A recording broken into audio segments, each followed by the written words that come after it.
Rukun-rukun ijma. Ijma dianggap sah menurut syara jika mencakup 4 unsur.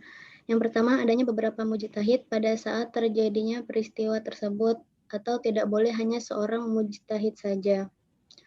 Yang kedua, kesepakatan hukum syara mengenai suatu peristiwa. Terjadi oleh seluruh mujtahid muslim di setiap negara, kebangsaan, atau kelompoknya.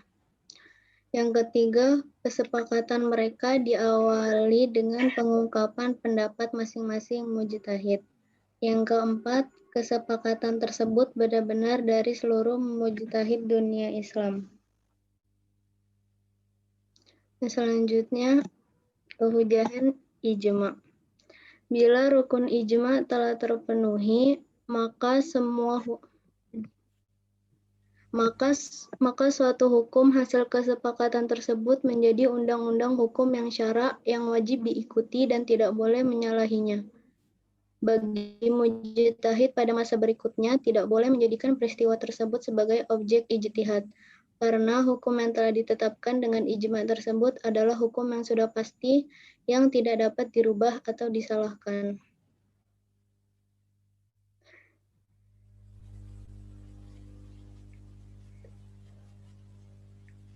Selanjutnya macam-macam ijma akan disampaikan oleh pemateri selanjutnya.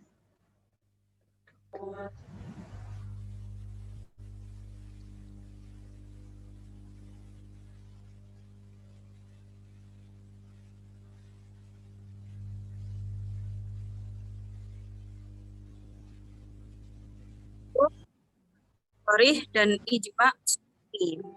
Apa itu ijma sorry? Ijma sorry adalah para mujtahid sepakat atas suatu hukum tersebut. Jadi seluruh ulama pada masa itu, seluruh mujtahid muslim pada masa itu sepakat akan sebuah kesepakatan tersebut.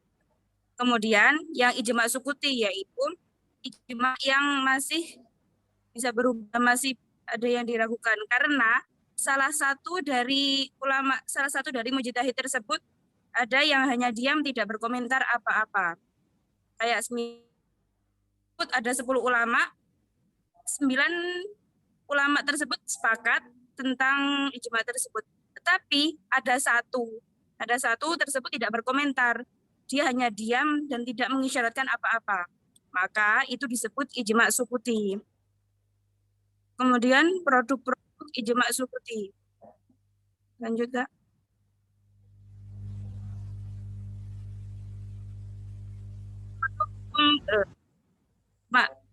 Ada ijma sorry yaitu seperti pengangkatan Abu Bakar radhiyallahu an sebagai khalifah, terus kemudian keharaman minyak babi, menyamakan bagian cucu laki-laki seperti anak laki-laki dalam harta warisan.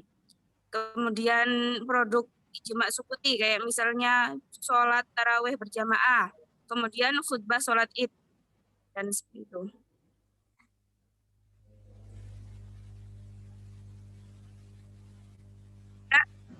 Sudah?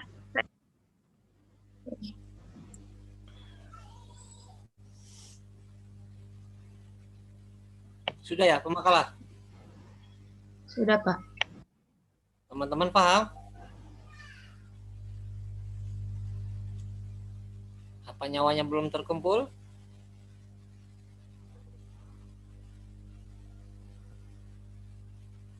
Loh, kok diem sih? Winda biasa nanya nih, Winda.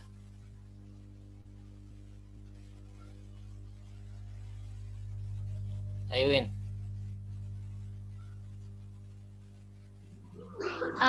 Mau dijelasin sama Bapak lebih lanjut lagi. Nggak apa-apa kan, Pak? Gak apa-apa, ya udah. Yang lain? Nggak ada pertanyaan?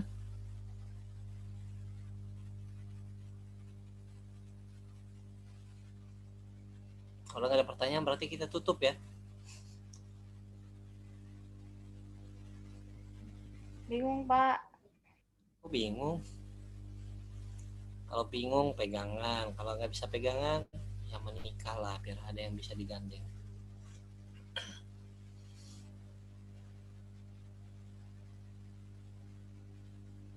sebenarnya apa ya, pembahasan hari ini tuh simple ya.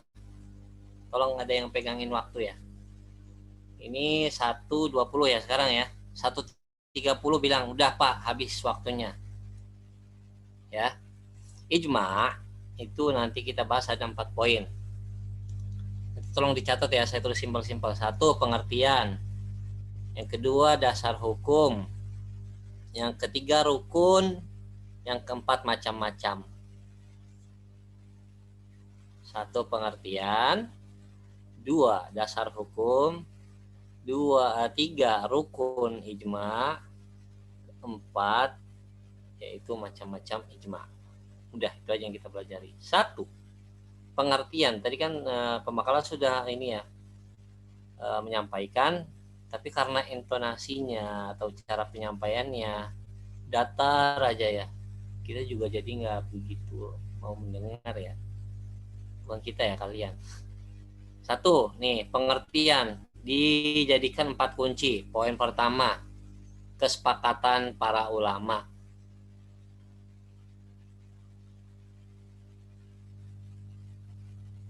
Dalam kurung mujtahid ya di situ.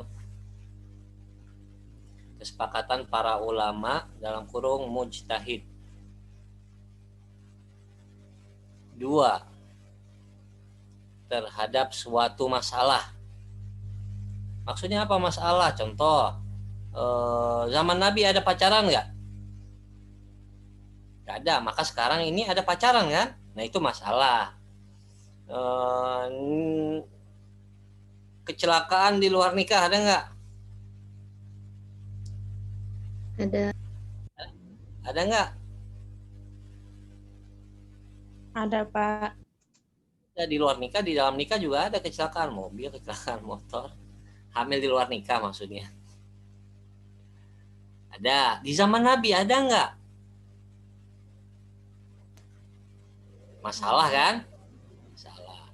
Sholat di masa COVID ada nggak di zaman Nabi? Enggak. Ada. Adanya sekarang. Maka itu semua masalah harus terjawab. Kalau kita mau jawab semua masalah ini, kembali landasan kita kemana? Undang-Undang Indonesia.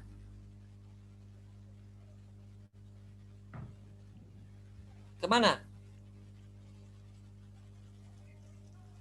Gimana, Pak? Di aku kok nggak ada suaranya. Ya. Pak, Al-Quran. Vicky sama Al-Quran, Pak. Quran dan Ke Al-Quran. Ada nggak di Al-Quran menjelaskan kalau sholat COVID begini loh caranya? nggak ada Pak. Nah, pindah ke yang kedua kan, sumber hukum yang kedua adalah sunnah. Ada nggak di sunnah Nabi ketika COVID sholatnya harus jaga jarak dan sebagainya? Ada nggak? Enggak ada. Ada. Nah, maka pindah ke sumber yang ketiga yang hari ini kita bahas, ijma. Ada nggak ijma para sahabat dulu mengatakan sholat COVID begini loh, begini loh, begini loh? Ada nggak? Nggak ada, Pak. Ada, karena COVID baru ada sekarang. Maka nanti dilanjut setelahnya. Oke, yang penting udah paham ya, kita kembali ke landasannya kemana. Selanjutnya tadi kan kesepakatan para ulama mujtahid, 1, 2, untuk memecahkan suatu masalah kan, terhadap sesuatu masalah, benar ya tadi? Yang kedua. Ketiga, di masa tertentu atau di suatu masa. Pak, maaf Pak, apa tadi Pak? Saya ulang. Poin pertama, kesepakatan para ulama dalam kurung mujtahid. Kedua, untuk menyelesaikan suatu masalah.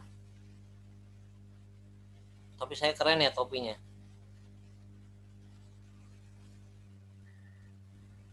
Yang ketiga, Keren Pak, keren.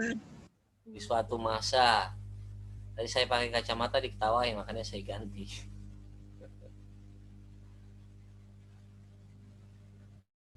Di suatu masa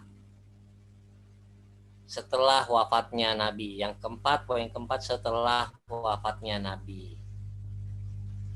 Saya tanya sama teman-teman, ada nggak ijma di zaman Nabi? Enggak. Nggak ada, Pak. Kenapa nggak ada? Ada. Karena ada Karena dari Rasul. Sudah ada sumbernya, ada masalah tinggal tanya sama Nabi. Wahai Nabi, bagaimana nih menyelesaikan nih? Gitu. Langsung dijawab oleh Nabi. Nah, kenapa ada ijma di sini? Karena Nabi sudah tidak ada. Berarti mulainya kapan mulanya? Setelah Nabi wafat, yaitu zaman Abu Bakar, Umar, Utsman, Ali, zaman sahabat pertama, zaman tabi'in, sama tabi'in. Itu pengertiannya. Sudah paham ya pengertian? Lebih enak kan dipoin-poinkan kata kunci kesepakatan para ulama. Yang kedua, untuk menyelesaikan suatu masalah, untuk menjabarkan masalah. Contoh misalnya Hani tiba-tiba nggak ada angin, nggak ada apa-apa, ada yang lamar, orang nggak dikenal. Datang ke orang tuanya, kami datang ke sini karena ada keinginan yang ini untuk melengkapi setengah agama yang belum datang dan sebagainya. Orang tuanya pasti ngumpul keluarga kan untuk mencari kesepakatan. Nah, itu sama ijma kayak gitu. Selanjutnya dasar hukum, yang pertama ayat Al-Qur'an, ya ayyuhalladzina amanu athi'ullaha wa athi'ur rasul. Taatlah kepada Allah dan taat kepada Rasul. Wa ulil amri minkum. Ulil amri di sini adalah ulama. Udah cukup sampai sini aja hafalnya, nggak usah panjang-panjang. Nanti ada lagi fantanazatum fi syai'in farudduhu ila Allahi wa ila Rasul in kuntum mu'minin bla bla bla bla dan sebagainya. Saya takut bacanya salah ya. Saya nggak hafid. Hadis dari Nabi adalah tajtami'u ummati ala dhalalah. Apa tajtami'u di sini? Tidak akan bersepakat atau bersatu umatku dalam hal yang salah atau kesesatan. Next, selesai dasar hukum. Sekarang yang ketiga, macam-macam ijma. Rukun ijma ya, rukun ijma. Rukun ijma yang pertama, saya tanya misalnya, kalau terjadi kesepakatan, Wilda, bisa nggak kamu sepakat dengan diri sendiri? Bisa nggak? Bisa, Pak. Ya, bisa gila itu namanya. Gimana caranya kamu sepakat sama diri sendiri?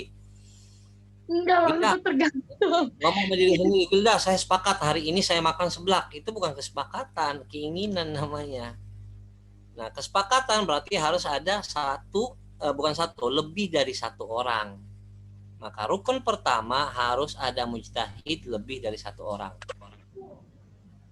Tulis, rukun pertama mujtahid lebih dari satu.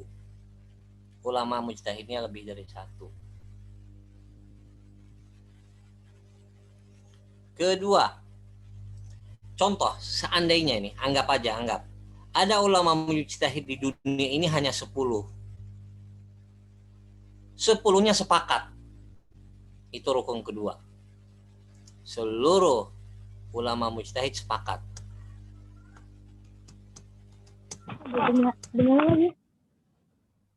Contoh, anggaplah ulama mujtahid di dunia ada cuma 2 misalnya. Jangan 10 deh, 2. Dua-duanya sepakat. Maka terjadi ijma. Nanti untuk sesi tanya jawab diskusi belakangan ya.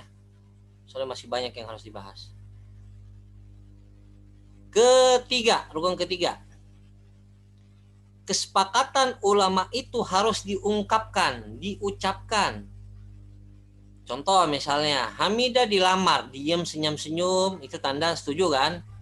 Bisa jadi diem senyum-senyum emang lagi nggak waras. Jadi belum pasti Hamidah ini setuju atau enggak. Maka untuk terjadi ijma, Hamidah harus mengungkapkan. Didoakanlah Hamidah jadi ulama wanita yang hebat nanti. Jadi ulama mujtahid ini harus mengungkapkan, saya sepakat bahwa sholat COVID kita harus jaga jarak. Dalilnya begini-begini. semua ulama mujtahid menyampaikan. Itu yang ketiga. Keempat, rukun keempat.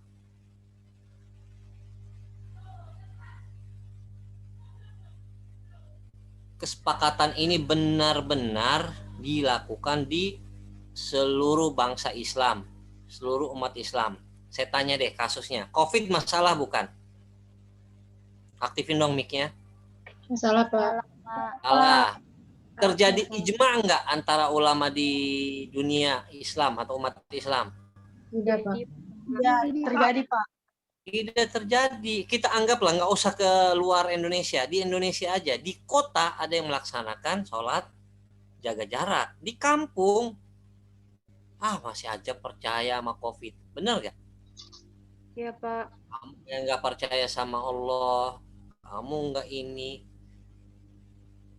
Ini loh, kalau misalnya saya menjawab orang yang nggak percaya sama Allah, ya Jabariyah ya. Kamu nggak percaya sama Allah, Allah itu sudah ada takdirnya dan sebagainya.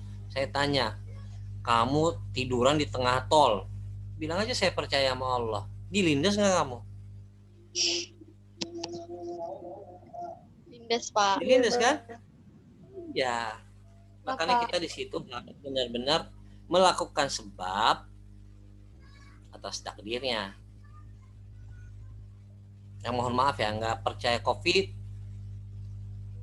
ya sudah, kita biarkan aja.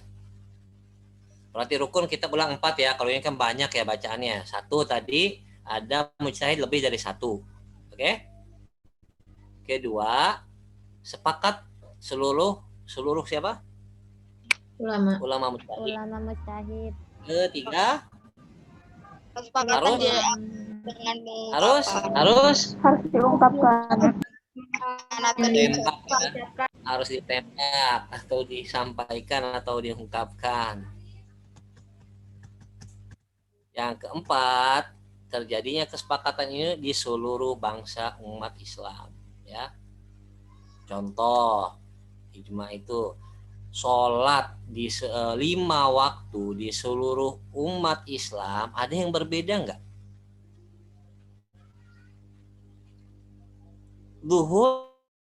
Sholat duhur di waktu duhur, sholat subuh di waktu subuh. Ada nggak misalnya, saya tinggal di Eropa, mentang-mentang tinggal di Eropa, ya udah saya sholat subuhnya nanti aja, isya di waktu malam.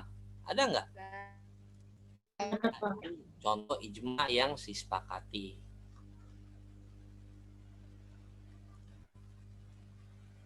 Kelewatan, nggak ada yang ingin. Udah kelewatan 12 menit, 2 menit. Terakhir, semacam ijma.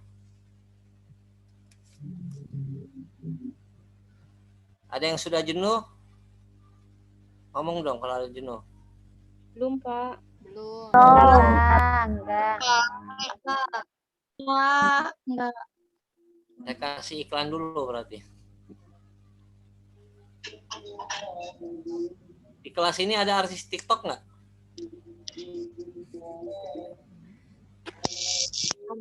Soleka, Pak. Anak aku sembarangan. Berarti ini masih pada ini basa-basi, masih pada jahi. Saya mengajar kemarin di IAT, nggak tahu A atau C ya. Ini IAT apa?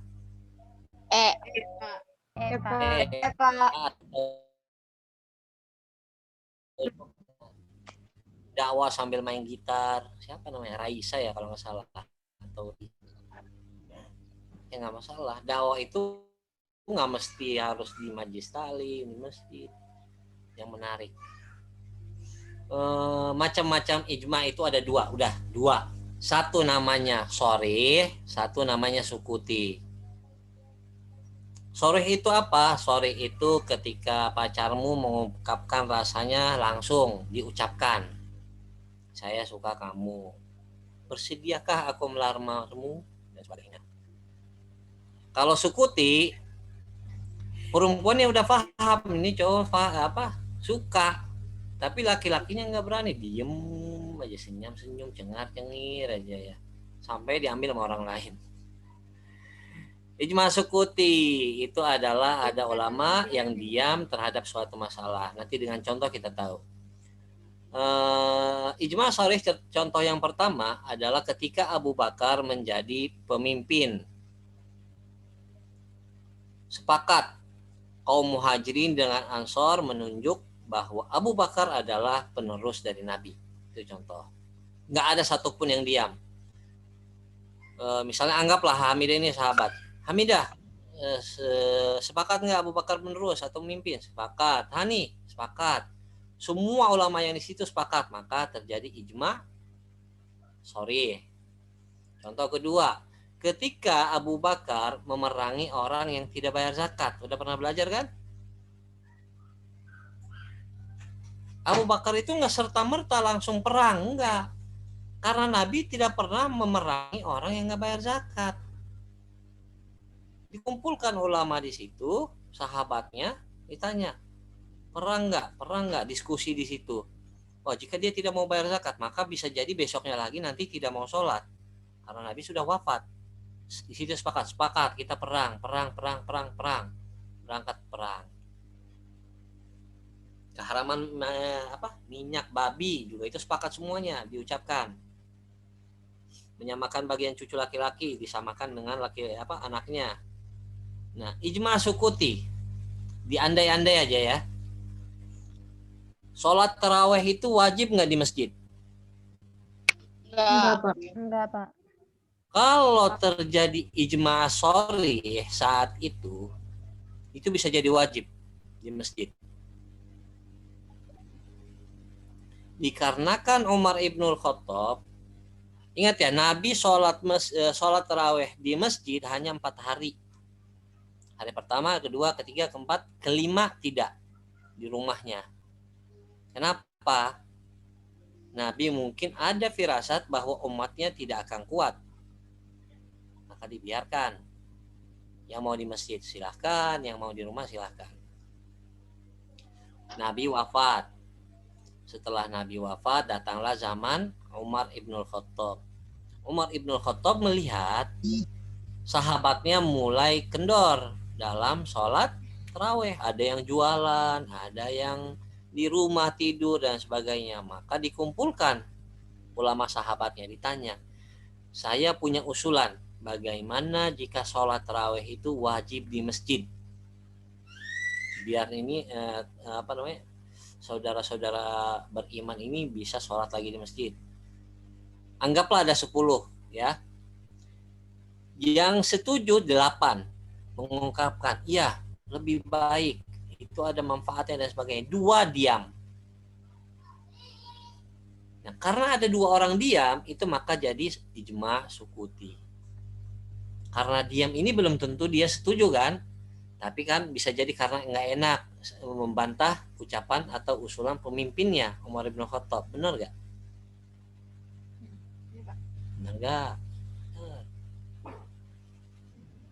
Bisa jadi dia mentakdim kepada pimpinannya. Maka terjadi ijma sukuti. Ijma sharih bedanya dengan ijma sukuti. Ini yang kedua, contoh kedua salah ya, dihapus ya pemakalah ya. Contoh ijma sukuti yang kedua salah. Khutbah sholat id salah. Mohon maaf, kurang tepat maksudnya. Karena perempuan nggak pernah salah, ini kurang tepat. Mana tadi kan gara-gara perempuan nggak pernah salah.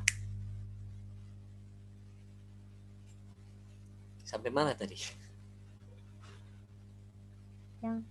Sampai mana? Yang kedua, Pak. Contoh yang Yang kedua Pak, yang perbedaan. Oh iya. Ijma sharih itu qat'i. Nggak boleh kita ingkari. Quran qat'i bukan?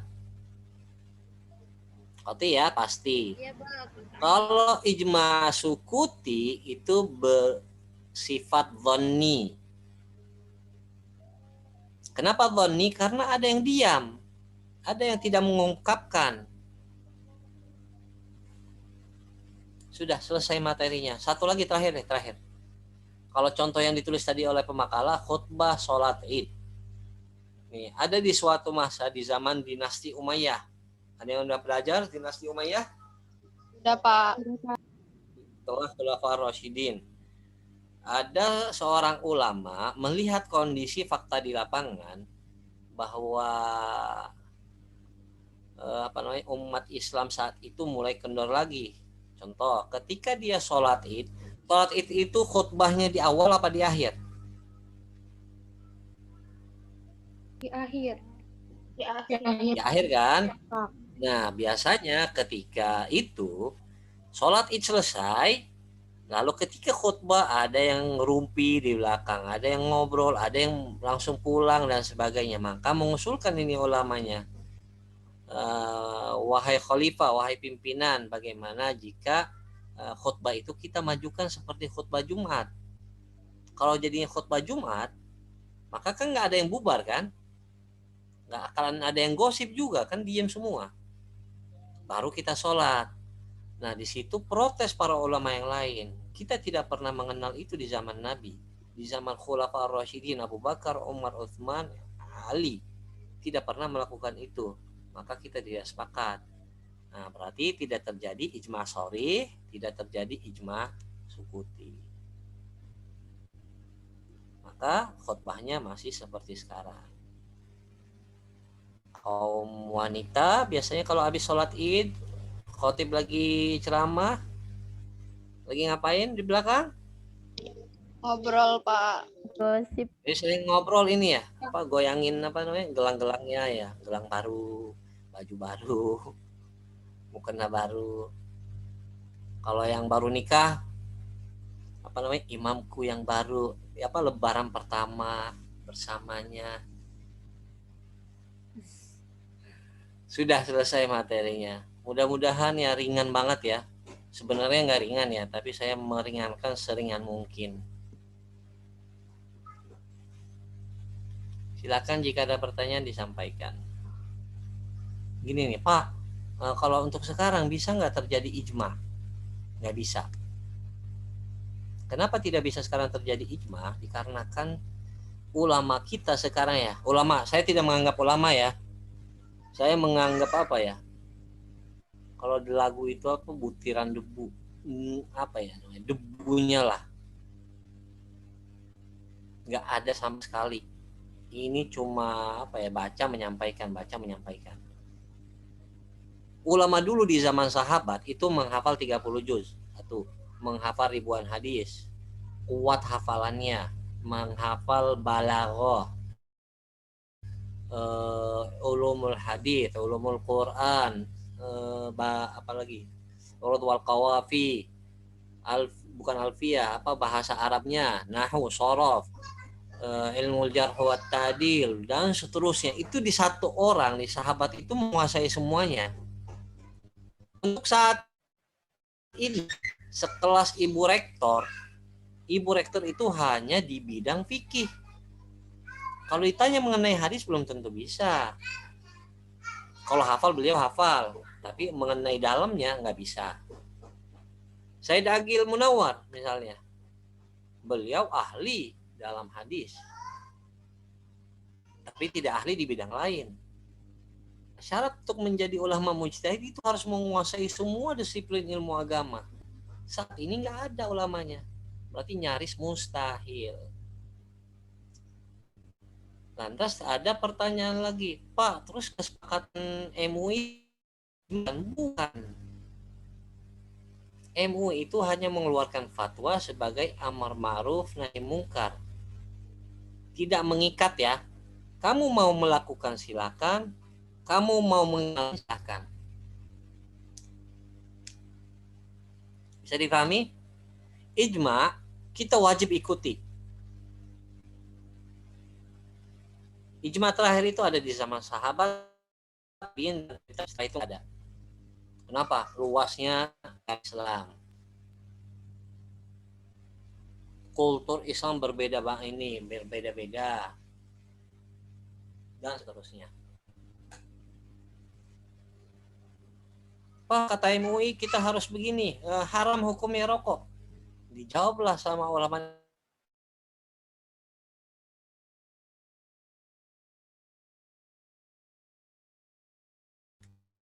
Apakah MUI mengharamkan semua? Enggak. Mengharamkan bagi siapa? Misalnya rokok bagi perempuan yang sedang hamil, bagi ibu yang menyusui,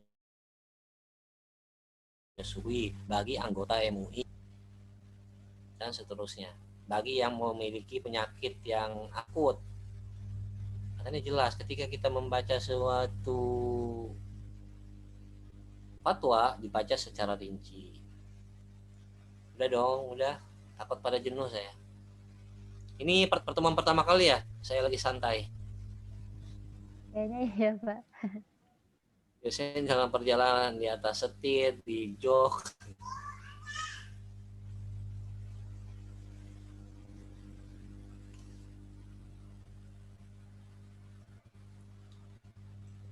Di aku kok nggak ada suaranya. Yunita, mana Yunita ada? Ada Pak. Ada suara saya. Udah Pak, tadi sempat leave terus masuk lagi. Ada suaranya Pak. Suara saya kan yang terdengar, bukan suara hati. Mariam Jamila. Apa saya izin oke. Wifi saya down, terima kasih. Silakan yang mau bertanya. Berarti kita sumber hukum sudah belajar 3 minggu depan. Qiyas. Kita bahas ya Quran, Sunnah, Ijma, Qiyas. Ini para imam madhab sepakat. Jumhur ulama sepakat. Nanti habis itu kita belajar istihsan, istishab, istihalah dan sebagainya. Bapak saya mau Semakin tanya. ke sana semakin rumit. Ya, silakan.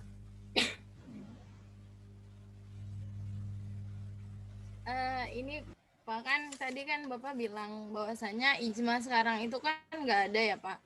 Ya. Karena yang namanya ijma itu ulama harus menggeluti semua ilmu Islam. Berarti itu masuk ke rukun juga Pak atau gimana? Masuk ke Rukun ya? kan kalau sudah enggak Rukun masuk ke ijma. rukun.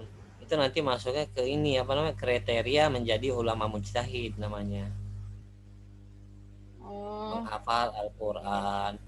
Nanti ada lagi tingkatan mujtahid, ada berapa? Ada mujtahid Allahu Akbar. Mujtahid madhab ada mujtahid fatwa ada mujtahid satu madhab ada mujtahid umum ada mujtahid khusus ada. Itu ada tingkatannya semua. Saya rasa nggak perlu lah ke situ. Ini aja dulu saya pengennya sedikit tapi paham gitu. Ya terima kasih Yunita ya. Yang penting jelas ya. Contoh nih, mujtahid Abu Hanifah, Asy-Syafi'i, Malik bin Anas, Ahmad bin Hambal itu mujtahid, mustakil namanya. Maksudnya gimana mustakil Pak? Mustakil itu dia punya pendirian sendiri. Dia membuat hukum sendiri. Kamu sebagai apa namanya? Sebagai pengikut madhab Syafi'i ya, ngikutin pendapat siapa? Yunita. Syafi'i Pak. Tapi enggak beda. Kalau kamu Syafi'i ya, maka bukan Syafi'i yang diikuti, tapi murid-muridnya Imam Asy-Syafi'i. Kalau kamu mengatakan saya mengikuti madhab Asy-Syafi'i, berarti kamu ngikutin pendapat Imam Asy-Syafi'i. Bedakan antara Syafi'i dengan Syafi'iyah. Saya mengikuti madhab Abu Hanifah. Sama saya Hanafi, beda. Abu Hanifah kita ngikutin imamnya yang pencetus madhabnya, yang pertama mengeluarkan madhabnya. Kalau kamu bilang saya Hanafiyah, maka kamu bukan ngikut Abu Hanifah, tapi murid-muridnya. Yunita madhab apa? Saya pastikan Yunita Syafi'iyah, bukan Imam Asy-Syafi'i. Apa saya so tahu ya? Enggak Syafi'iyah. Kenapa? Karena kamu kan ngikutin kalau Syafi'iyah di Indonesia yang ngikut siapa ya? Madhab apa? Buku-bukunya siapa? Imam An-Nawawi.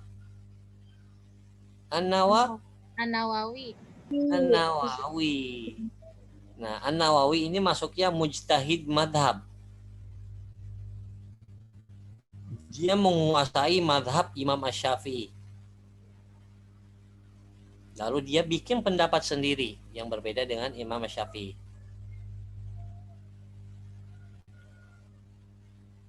Mujtahid fatwa itu siapa? Mujtahid fatwa itu yang ada di MUI, Darul Ifta di Mesir, Darul Ifta wal Auqaf itu ada di Jordania. Itu masing-masing negara punya Dar Ifta atau ada MUI masing-masing.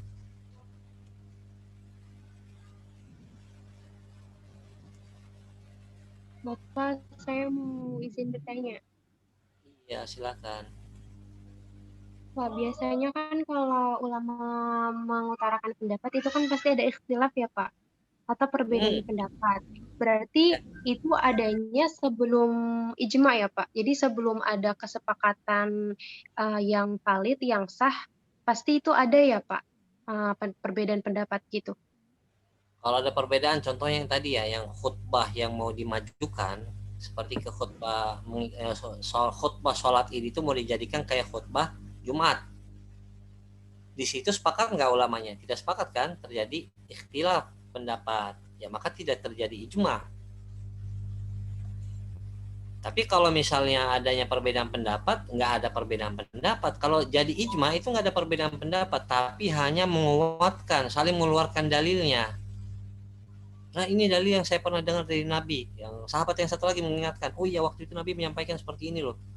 Terus satu lagi, waktu itu ketika saya berjalan dengan Nabi begini loh. Jadi saling menguatkan. Ada nggak ikhtilaf saat itu? Tidak ada. Kalau ada ikhtilaf maka tidak terjadi ijma. Makanya untuk saat ini kondisi sekarang di Indonesia tidak ada yang namanya ijma. Karena pasti adanya perbedaan pendapat.